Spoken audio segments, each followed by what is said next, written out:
વિદ્યાર્થી મિત્રો, maths science ક્લબમાં આપ સૌનું સ્વાગત છે. પ્રથમ કસોટીની તૈયારીમાં સર્વે વિદ્યાર્થીઓ મશગુલ હશો. તો વિદ્યાર્થી મિત્રો, આપની તૈયારીમાં બળ પૂરું પાડવા માટે વિજ્ઞાનના ધોરણ 9ના પાછલા વર્ષોના પ્રથમ કસોટીના પેપરનું વિભાગ એનું સોલ્યુશન અત્રે પ્રસ્તુત છે. તો ઓક્ટોબર 2023ના વર્ષમાં વિજ્ઞાનના પ્રથમ કસોટીના પેપરમાં વિભાગ એમાં જે ઓબ્જેક્ટિવ પ્રશ્નો પૂછાયા હતા એનું વિગતે સોલ્યુશન આ વિડીયોમાં રજૂ કરવામાં આવ્યું છે. તમારી સ્ક્રીન પર તમે પ્રથમ કસોટી ઓક્ટોબર 2023 ધોરણ 9નું વિજ્ઞાનનું પેપર એમાં વિભાગ એના પ્રથમ 1 થી 6 પ્રશ્ન જોઈ શકો છો. પહેલા 3 પ્રશ્નો બહુ વિકલ્પ પ્રકારના છે, એટલે કે 4 વિકલ્પોમાંથી આપણે સાચો વિકલ્પ પસંદ કરવાનો છે. તો પહેલો પ્રશ્ન પહેલા ચેપ્ટરમાંથી છે.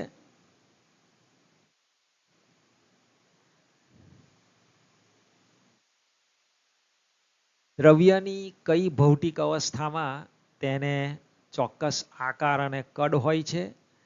તો વિદ્યાર્થી મિત્રો, આ દ્રવ્યની એક અવસ્થાનો ગુણધર્મ છે કે ઘન અવસ્થામાં દ્રવ્યને ચોક્કસ આકાર અને કદ હોય છે. એટલે સાચો જવાબ છે વિકલ્પ સી, ઘન. પ્રશ્ન નંબર 2 એ બીજા ચેપ્ટરમાંથી પૂછેલો છે. નીચેના પૈકી કયો પદાર્થ ઊર્ધ્વપાટન પામે છે? તો ઊર્ધ્વપાટન એ આપણને ખબર હોવી જોઈએ. ઊર્ધ્વપાટનની ક્રિયા કે ઘન અવસ્થામાંથી સીધે સીધું વાયુ અવસ્થામાં અથવા તો વાયુ અવસ્થામાંથી સીધે સીધું ઘન અવસ્થામાં જે રૂપાંતર પદાર્થનું થતું હોય તો એ પદાર્થ ઊર્ધ્વપાટન પામે છે એવું કહેવાય. તો અહીં આપણે જોઈ શકીએ છીએ કે કપૂર જે ઓપ્શન સીમાં આપેલું છે તે સાચો જવાબ છે. આપણને ખબર છે કે કપૂરની ગોટી એ ઘન સ્વરૂપમાં હોય છે અને એનું સીધે સીધું વાયુ સ્વરૂપમાં રૂપાંતર થઈ જાય છે. પ્રશ્ન નંબર 3 એ ચેપ્ટર 2માંથી પૂછ્યો છે.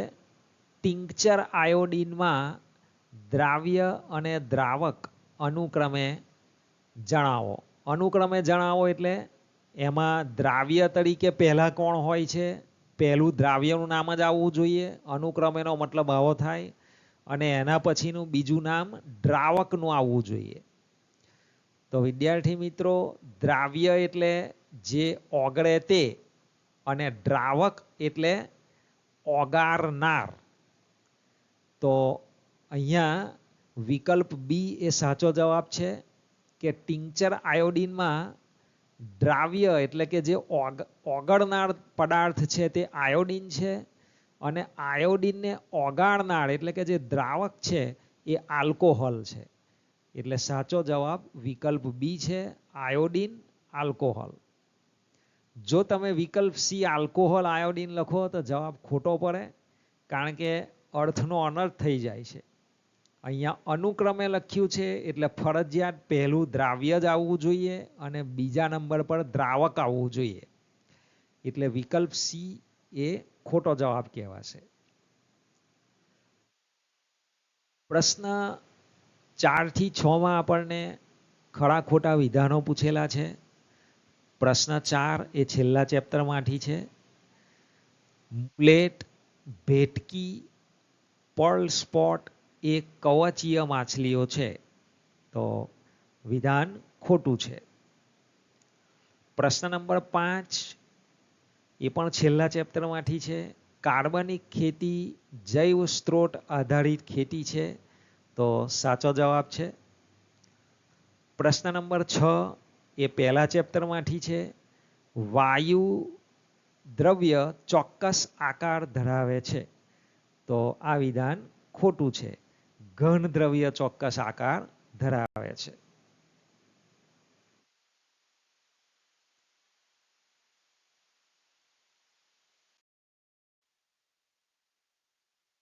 પ્રશ્ન નંબર 7 અને 8 એ એક વાક્યમાં જવાબ આપવાના પ્રશ્નો છે. પ્રશ્ન 7 ચેપ્ટર 5 માંથી પૂછ્યો છે કે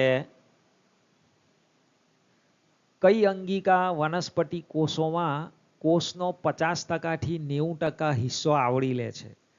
તો જવાબ છે રસધાની. આપણે જાણીએ છીએ કે વનસ્પતિ કોષમાં રસધાની એ ખૂબ મોટા કદની હોય છે. પ્રશ્ન નંબર 8 એટીપીનું પૂરું નામ જણાવો. તો આ પણ ચેપ્ટર 5 માંથી પ્રશ્ન છે કે એટીપીનું પૂરું નામ એડિનોસાઇન ટ્રાઇફોસ્ફેટ છે.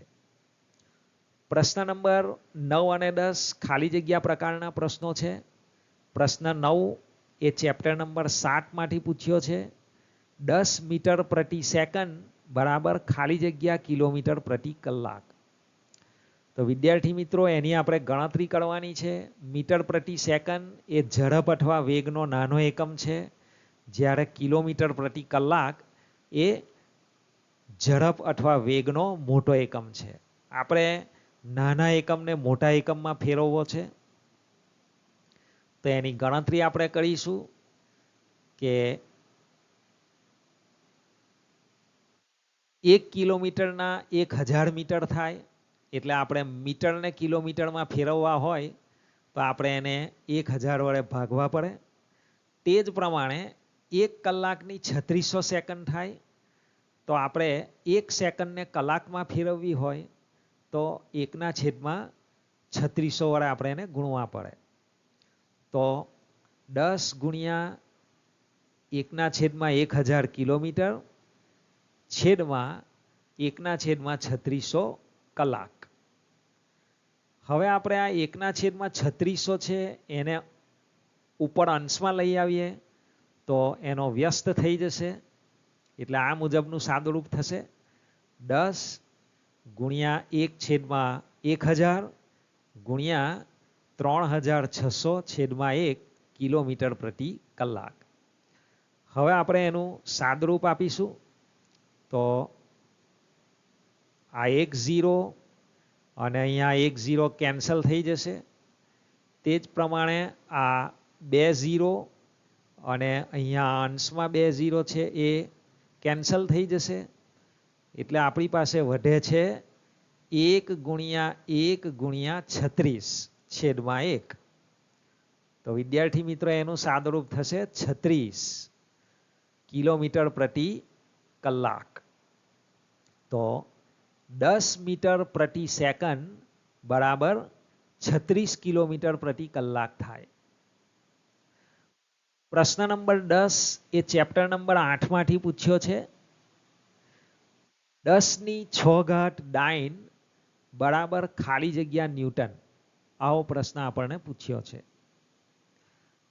તો વિદ્યાર્થી મિત્રો આ ડાઇન અને ન્યૂટન બંને બળના એકમો છે. ડાઇન એ CGS પદ્ધતિમાં બળનો એકમ છે, જ્યારે ન્યૂટન એ SI પદ્ધતિમાં બળનો એકમ છે. અને SI પદ્ધતિ એ આધુનિક પદ્ધતિ છે. તો સૌપ્રથમ આપણે ન્યૂટન અને ડાઇન વચ્ચે શું સંબંધ છે તો એ આપણે અહીંયા વિચારવું પડશે. તો 1 ન્યૂટન બરાબર 1,00,000 ડાઇન થાય છે. એટલે કે 1,00,000 ડાઇન બરાબર 1 ન્યૂટન. આપણે ડાઇનને ન્યૂટનમાં ફેરવવા છે.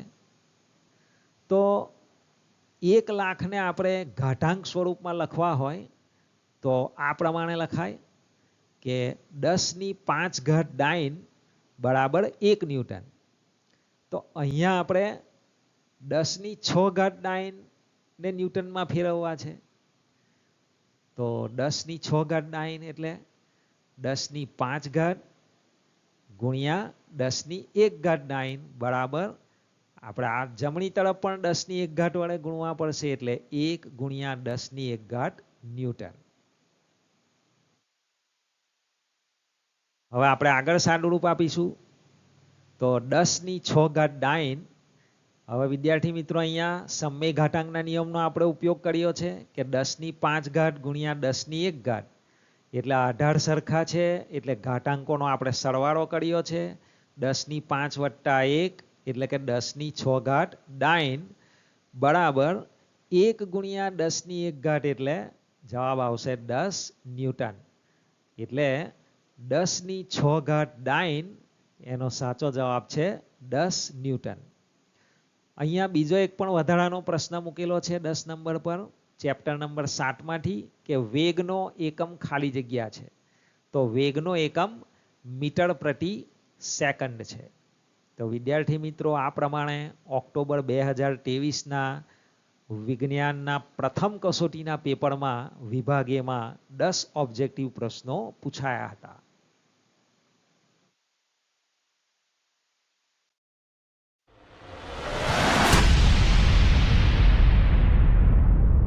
વિદ્યાર્થી મિત્રો ધોરણ 9 વિજ્ઞાનના પ્રથમ કસોટીના પુનરાવર્તનનો ભાગ 3 અહીં સમાપ્ત થાય છે.